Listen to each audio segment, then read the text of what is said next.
नारी शक्ति national conclave ये प्रोग्राम या महिला एम्पावरमेंट पार्टी जो है, जिनके अध्यक्ष डॉक्टर नोएरा शेख है, जो हैदराबाद में रहती है, मैं भी उनको अच्छी तरह पहचानता हूँ। दूसरे हमारे जॉन भाई है हैदराबाद के, इसके ऑर्गेनाइजर समीर भाई है, और भी इम्पोर्टेंट पर्सनैलिटी यहाँ मौजूद है। तो बहुत सालों से महिलाओं को आरक्षण देने का बिल पार्लियामेंट में पेंडिंग था। नारी शक्ति जो है, अगर हम मजबूत करेंगे नारी शक्ति तो समाज को मिल जाएगी मुक्ति। समाज को अगर मुक्ति चाहिए तो नारी शक्ति को बढ़ावा देना चाहिए। और बहुत सालों से मैं भी पार्लियामेंट में था, 2-3 बार पार्लियामेंट में, लोकसभा में ये बिल आया भी था, लेकिन कुछ लोगों ने उसका विरोध करने से ये बिल पास नहीं हुआ था। लेकिन देश के लाडले प्रधानमंत्री नरेंद्र मोदी जी, जो सबके लिए काम करते हैं, वो हिंदुओं के लिए काम करते हैं, मुस्लिमों के लिए काम करते हैं, सिख ईसाई के लिए काम करते हैं, बुद्धिस्ट लोगों के लिए काम करते हैं, जैन लोगों के लिए काम करते हैं, दलित हो, आदिवासी हो, ओबीसी हो, जनरल कैटेगरी के लोग हो, युवा हो, महिला हो, किसान हो, गरीब हो, ऐसे सभी लोगों के लिए नरेंद्र मोदी जी काम करते हैं। और उन्होंने तय किया कि महिलाओं को आरक्षण देने का बिल बहुत सालों से प्रलंबित है। इस बिल के लिए नया स्पेशल अधिवेशन बुलाया, और एक बात बहुत अच्छी थी कि नया संसद भवन का उद्घाटन होने के बाद पहला बिल अगर कौन सा पास हुआ होगा तो महिला आरक्षण का बिल पास हुआ। और महिला आरक्षण का बिल पास करने के लिए एक स्पेशल अधिवेशन नरेंद्र मोदी जी ने बुलाया था, और अभी 33% आरक्षण महिलाओं को मिलेगा। डॉक्टर बाबा साहब अम्बेडकर जी जब लॉ मिनिस्टर थे, माननीय पंडित जवाहरलाल नेहरू जी देश के प्रधानमंत्री थे, उनके मंत्रिमंडल में डॉक्टर बाबा साहब अम्बेडकर जी थे। पहले बाबा साहब लेबर मिनिस्टर भी थे, बाबा साहब अम्बेडकर इरिगेशन मिनिस्टर भी थे। और जो दामोदर वैली है, या बिहार, झारखंड और वेस्ट बंगाल, इनके बॉर्डर पर 7 डैम बने। और बाबा साहब अम्बेडकर जी का कहना था कि इरिगेशन बढ़ाना चाहिए, डैम होनी चाहिए।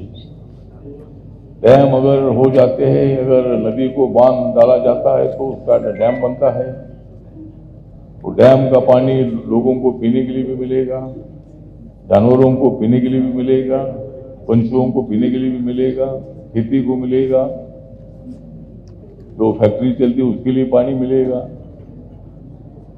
और जो पावर है, बिजली है, ये बिजली का निर्माण भी ऐसे डैम के माध्यम से होनी चाहिए। और उसी तरह मतलब उसके बाद बाबा साहब अम्बेडकर जी लॉ मिनिस्टर थे, और बाबा साहब का कहना था कि महिलाओं को न्याय मिलना चाहिए। सभी जाति के महिलाओं पर अन्याय होता है, हर फैमिली में महिलाओं पर अत्याचार भी होता है, अन्याय भी होता है, समाज में भी बहुत उनके ऊपर अत्याचार होते हैं। तो महिलाओं को न्याय दिलाने के लिए बाबा साहब अम्बेडकर जी ने हिंदू कोड बिल संसद में लाया था, लेकिन संसद में वो बिल पास नहीं हुआ। इसलिए बाबा साहब अम्बेडकर जी ने अपने मंत्री पद का इस्तीफा दे दिया था। वो इतने सालों के बाद माननीय नरेंद्र मोदी जी ने महिलाओं को 33% रिजर्वेशन देने का जब निर्णय लिया, पार्लियामेंट में जब बिल आया तब सभी पार्टियों ने उसका समर्थन किया। सभी पार्टियों का भी हम आभार व्यक्त करते हैं कि भाई सभी पार्टियों ने, एक भी एमपी ने, एक भी पार्टी ने इसका विरोध नहीं किया और एक बिल एक मत से सहमत हुआ। तो आज यहाँ नारी शक्ति नेशनल कॉन्क्लेव जो रखा है, इसमें कुछ महिलाओं का सम्मान भी हुआ होगा। महिलाओं का सम्मान होना चाहिए, हमारी माताओं का सम्मान होना चाहिए, हमारी बहनों का सम्मान होना चाहिए।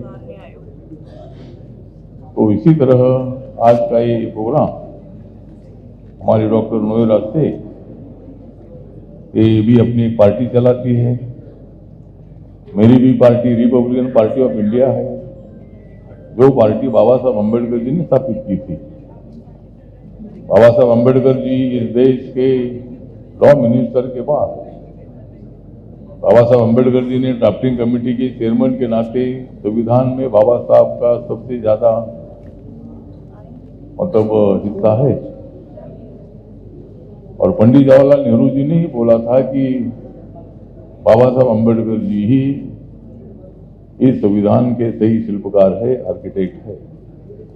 उसमें सभी का योगदान है, जो संविधान सभा में थे सभी का उसमें योगदान है। इन सबसे ज्यादा योगदान बाबा साहब अम्बेडकर जी का संविधान में रहा है। और संविधान में कानून तो बनते हैं, लेकिन कानून का इम्प्लीमेंटेशन भी होना चाहिए। समाज ने कानून को मजबूत करने के लिए कानून के तहत बर्ताव करना चाहिए। और बाबा साहब ने भी बताया था कि भाई अपने देश में कानून का राज है, कोई कितना भी आदमी बड़ा हो, लेकिन सबसे बड़ा इसी तरह आज महिलाओं को कानून के माध्यम से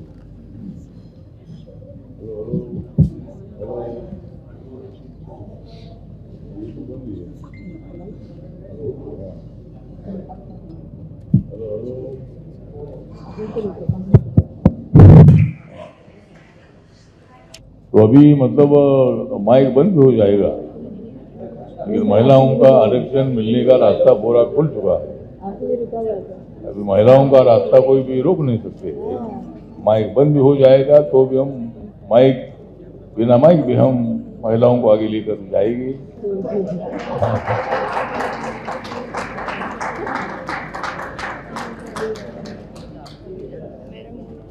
तो जिस तरह मतलब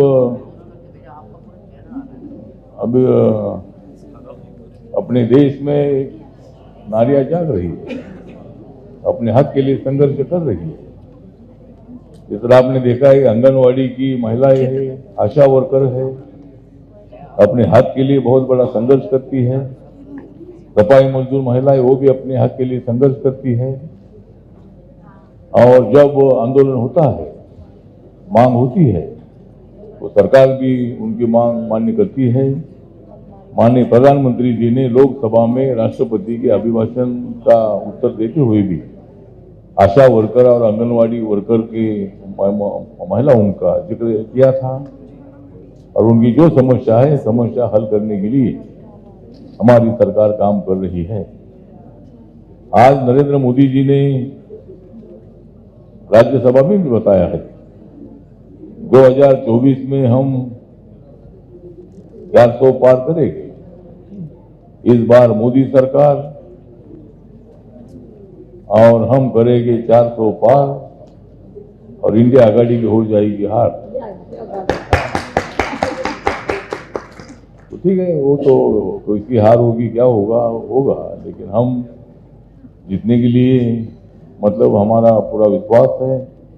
हिंदू समाज पर, मुस्लिम समाज पर, बौद्ध समाज पर, सिख समाज पर, जैन समाज पर, लिंगायत समाज पर, पारसी समाज पर, अनेक धर्मों के लोग यहाँ रहते हैं। लेकिन बाबा साहब अम्बेडकर जी ने और संविधान सभा ने ऐसा संविधान बनाया है अपने देश में 6,000 से ज्यादा जातियां हैं, 8 धर्म के लोग यहाँ रहते हैं, 18-20 भाषा के लोग यहाँ रहते हैं। उसके बावजूद भी हमारा इंडिया एक है, हम सब भारतीय है। कभी कभी थोड़ा झगड़ा हिंदू मुस्लिम का झगड़ा होता है, हिंदू दलित पर का भी कोई झगड़ा होता है, लेकिन हमेशा झगड़ा नहीं होता है। घर में भी अपने मियाँ बीवी का भी झगड़ा होता है, और बहुत सारे मियाँ बीवी के झगड़े मेरे पास आते हैं कि मेरे पास जो कार्यकर्ता है ये मियाँ बीवी का नहीं पटता होगा तो मेरे पास आते हैं और वो बोलते हैं हमारा झगड़ा मिटाओ। मैं बोलता हूँ मैं कि किसका झगड़ा मिटाओ तो ठीक बात है, तो झगड़ा होता ही रहता है, लेकिन बाद में मिट भी जाता है। उसी तरह अपने देश में भी कभी कभी थोड़ा सा विवाद होता भी है, लेकिन अपना देश एक है। और जिस तरह राम मंदिर का उद्घाटन हुआ, मैं मुस्लिम समाज का भी आभार व्यक्त करता हूँ। दोनों पक्ष ने बोला था कि सुप्रीम कोर्ट जो जजमेंट देगा वो हमको मंजूर होगा। उसके मुताबिक सुप्रीम कोर्ट ने हमेशा का विवाद खत्म करने के लिए ये निर्णय ले दिया। और 500 साल पहले आपको अपने को मालूम है कि वहाँ राम मंदिर था उसी जगह पर, लेकिन राम मंदिर के पहले वहाँ बुद्ध मंदिर था। 2500 साल पहले अपने देश में सम्राट अशोका के बाद सारा देश बुद्धिस्ट बना था, और बाद में शंकराचार्य जी के माध्यम से पुनः लोग हिंदू को बन गए। जब मुगल इधर आए तब हिंदू लोग ही मुसलमान बन गए। जब क्रिश्चियन 150 साल यहाँ रहे तो यहाँ के हिंदू ही क्रिश्चियन बन गए। ये कौम जो है, मुस्लिम कौम हो, हिंदू कौम हो, बुद्धिस्ट कौम हो, ये सब हम एक है लोग। अब ये कोई बाहर से आए हुए लोग नहीं है, हम सब भाई भाई अपन हम रहे हैं। इसीलिए मुझे लगता है कि अपना देश मजबूत करने के लिए नरेंद्र मोदी जी के नेतृत्व में हम विकास की दिशा से आगे बढ़ रहे हैं।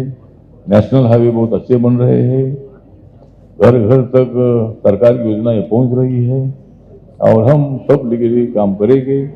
जिस तरह 10% आरक्षण मेरे मंत्रालय ने, नरेंद्र मोदी सरकार ने दिया है EWS के लिए, इकोनॉमिकल वीकर सेक्शन जो है, हर जाति में इकोनॉमिकल वीकर सेक्शन के लोगों को 10% आरक्षण देने का निर्णय हुआ है, कानून पास हो चुका है, और शिक्षा में और नौकरियों में वो आरक्षण मिलता है। इसी तरह आज मुझे यहाँ पर बुलाया, मुझे वैसा हमारे मोहरा जी से मेरी अच्छी पहचान है, हैदराबाद से मेरी पहचान है, और इनका नाम क्या है, समीर है ना। ये नहीं, इनका नाम तो है समीर, इनका खाली नाम नहीं है समीर, ये है अमित।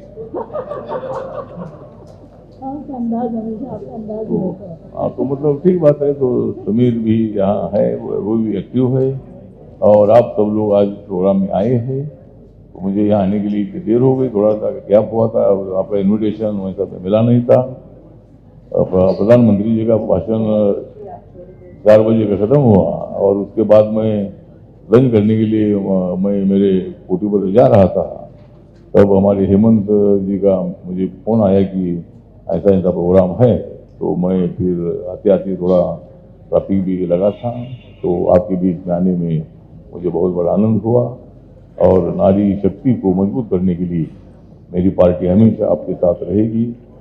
इन्हीं शब्दों के साथ मैं फिर एक बार आप सब लोगों का हार्दिक आभार व्यक्त करता हूँ। नमस्कार, प्रणाम, जय भीम, जय भारत, जय नारी शक्ति।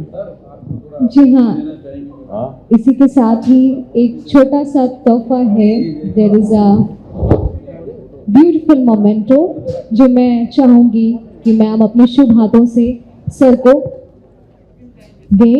ये छोटी सी भेंट मैम की तरफ से नारी शक्ति सम्मान स्वरूप एक बेहद ऑल इंडिया महिला एम्पावरमेंट पार्टी प्रेजेंट नारी शक्ति national conclave honouring Shrimati DS Bharti Bain, Member of Parliament. We feel very honored to have you today as a gratitude for your invaluable contributions towards the women empowerment and the vote. Thank you very much sir for marking this day with your presence. एक बार फिर से आपका बहुत बहुत शुक्रिया आज के इस दिन में शामिल होने के लिए, हमारे इस कार्यक्रम में शामिल होने के लिए।